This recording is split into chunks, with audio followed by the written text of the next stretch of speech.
Hey, hey, hey, welcome back to the Passive Buddies podcast. In today's episode, we are going deep into software as a service. Why is software as a service such a great business model?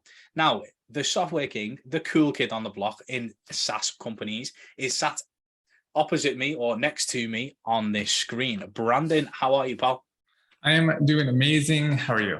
Yeah, awesome, mate. As it's 1 o'clock in the afternoon, actually pumping, day's going strong, mate. I'm excited for this one because software as a service it's such an exciting concept, but people get put off by a lot of the technical ability in order to build software. So how do you crack that in order to, because you're not a techie, are you? Like, you're not massively technical in terms of being able to like custom code and like build all these weird things on Python or whatever people do. So how did you get around the fact that you can be a software owner without going and getting a degree in college?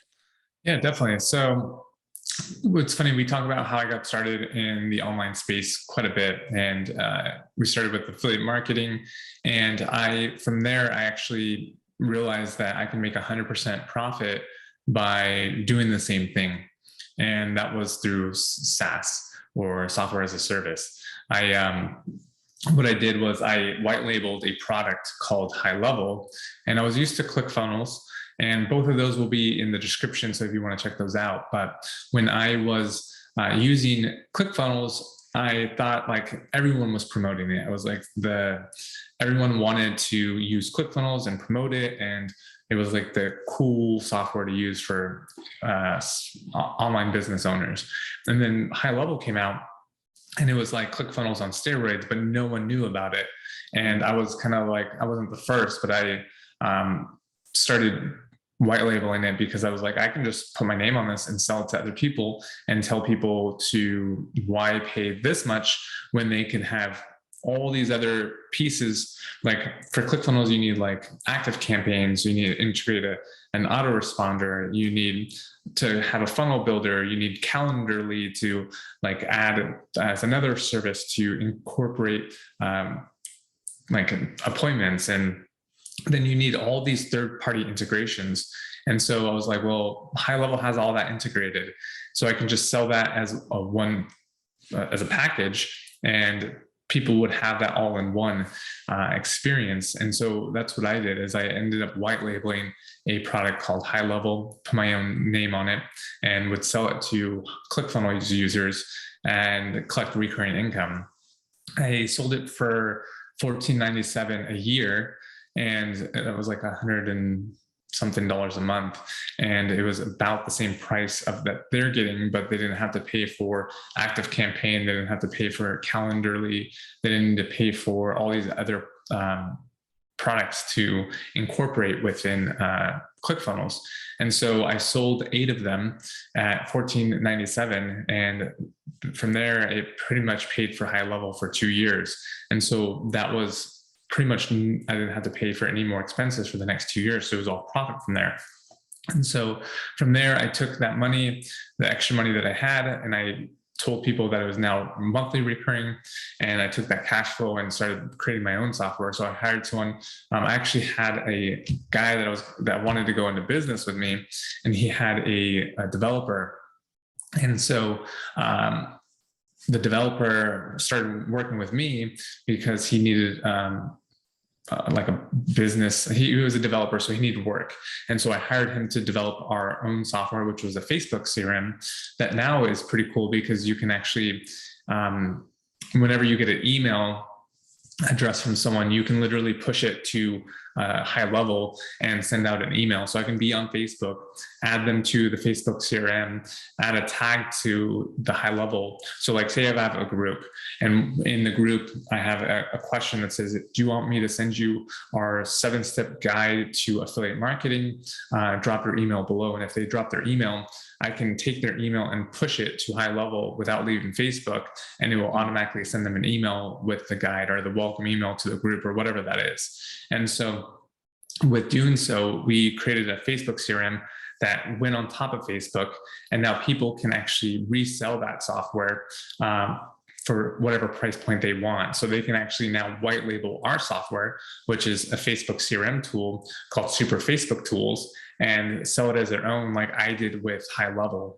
And so you literally don't need any experience at all. You just need sales experience, or just showing people, and really all you're doing in sales is showing people how to accomplish, like going from where they are now and where they want to be.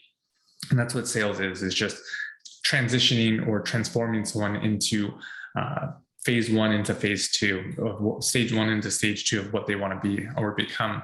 And then marketing by driving traffic to your offer. And you like and you don't need a sales funnel. I literally just had a Stripe account and High Level, and I didn't have a funnel. I didn't have anything. All I did was I showed them a video of like how to download any kind of ClickFunnels funnel instantly, and how easy it was, and how I can funnel hack ClickFunnels 2 Comma Club winners, and would literally just show them the video or show them that I downloaded their funnel instantaneously, and then sent them the video, and then they would sign, like I would say, is this something you'd be interested in? And then I would send them a Stripe invoice. And so I didn't have any funnel. I didn't have any fancy technology. I didn't even use the funnel service like to build my own funnel. I just showed them how to use it and how they can download a funnel really, really easily.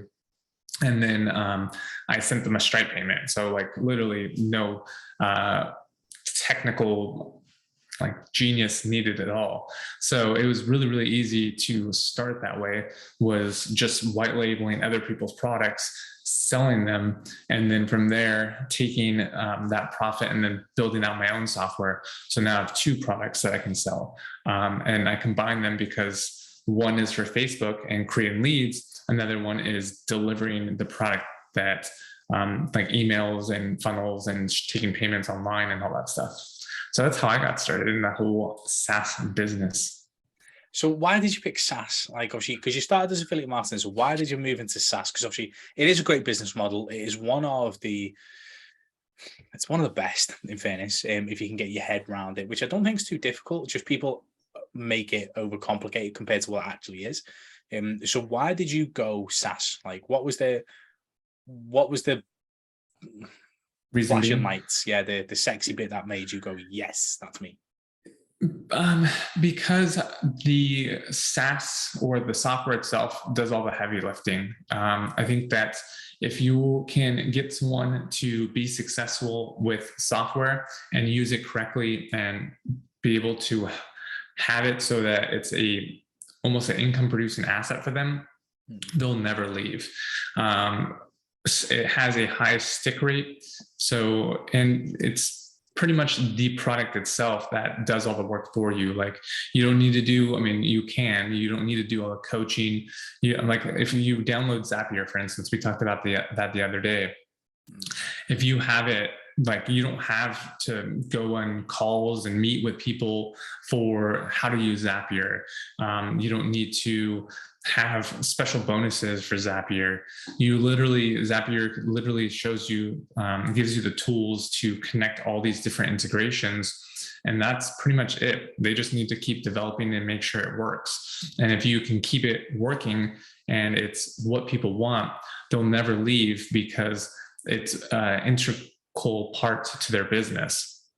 And so if you have these different softwares that people are getting results from, there's no reason for them to ever leave. So it's just a easy cash flowing asset. I actually consider it I call it like digital real estate, because people are renting your software like they're renting a house, and you're creating cash flow from that. Not only that, but there's other income streams that you can build off of that. So in the gaming world, I'm a big gamer, or I used to be when I was a kid. I wouldn't say I game as much anymore because I'm just haven't put in the time that I once did as a kid. But we talk about in gaming, there's a lot of microtransactions.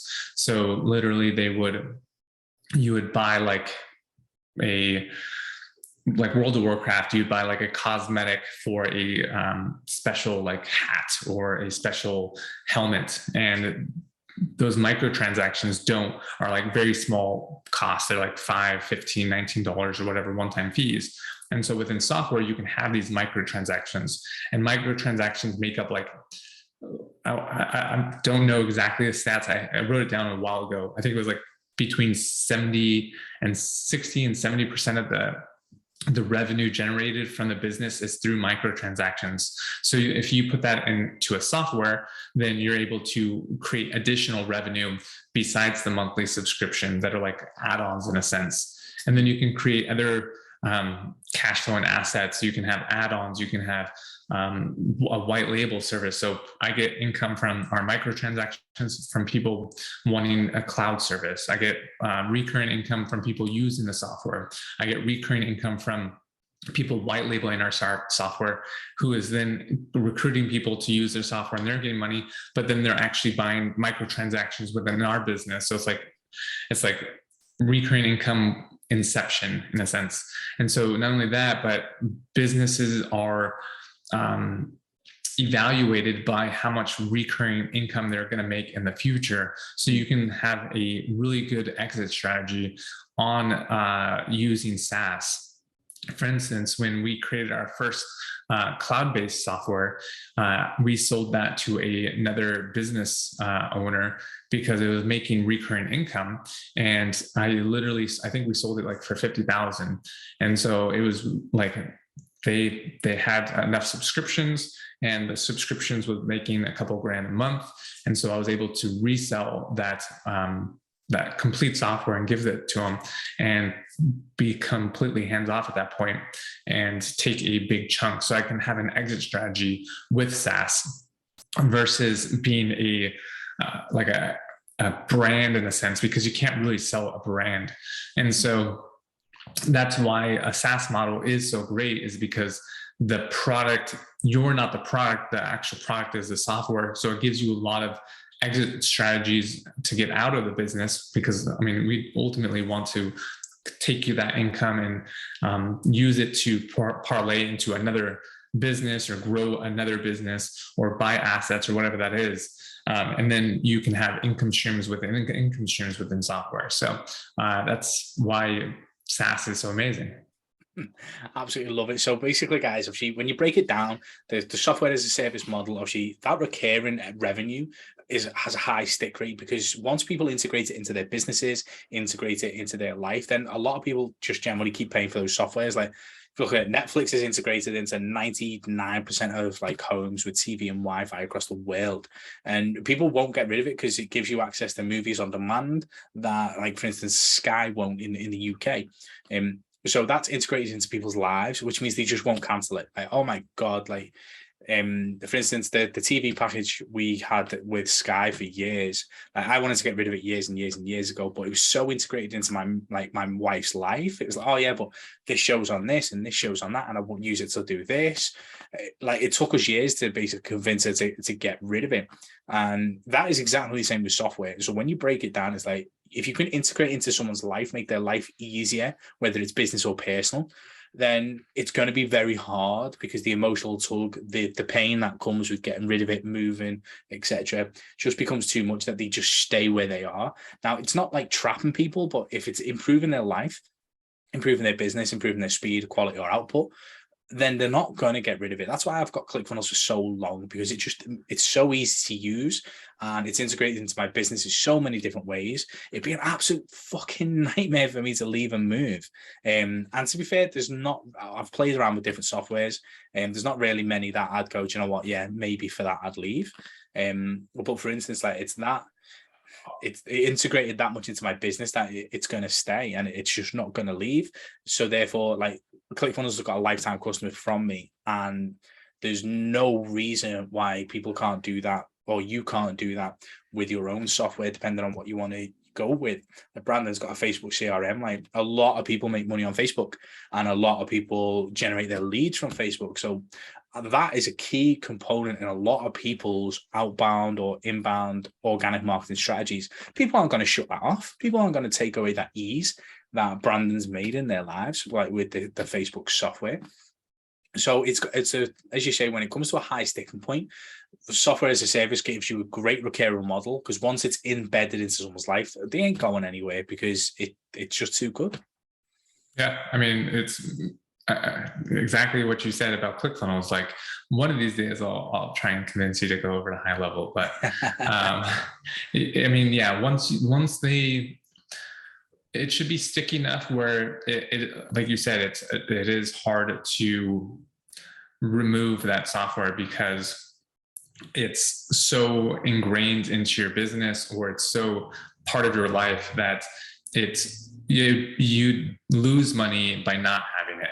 And if it's not providing value every single day, or the value that you're getting from it, then you should shut it off. I mean, you look at, I think this is why a lot of people have Netflix, is because one, cable is too expensive, and two, the movies are quite expensive. And you only get one to watch per like $15, and what you could spend in hours of time is watching Netflix.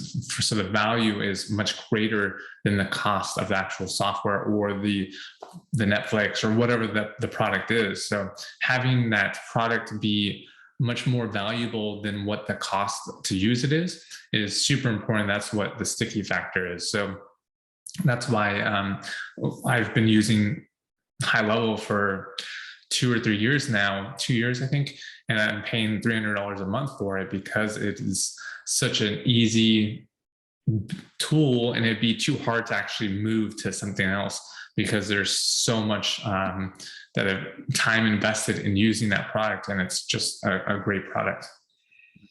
100%, guys. So obviously, if you are looking at software as a service, definitely, obviously, this episode has been hopefully crucial for you guys. If you just want to learn more, there will be more episodes around SaaS companies, etc., in the future. So 100% subscribe, like, and comment on these videos. Let us know that these videos are worth your time watching, and we will keep creating them. But for now, guys, thank you so much, and we will see you on the next episode. Peace.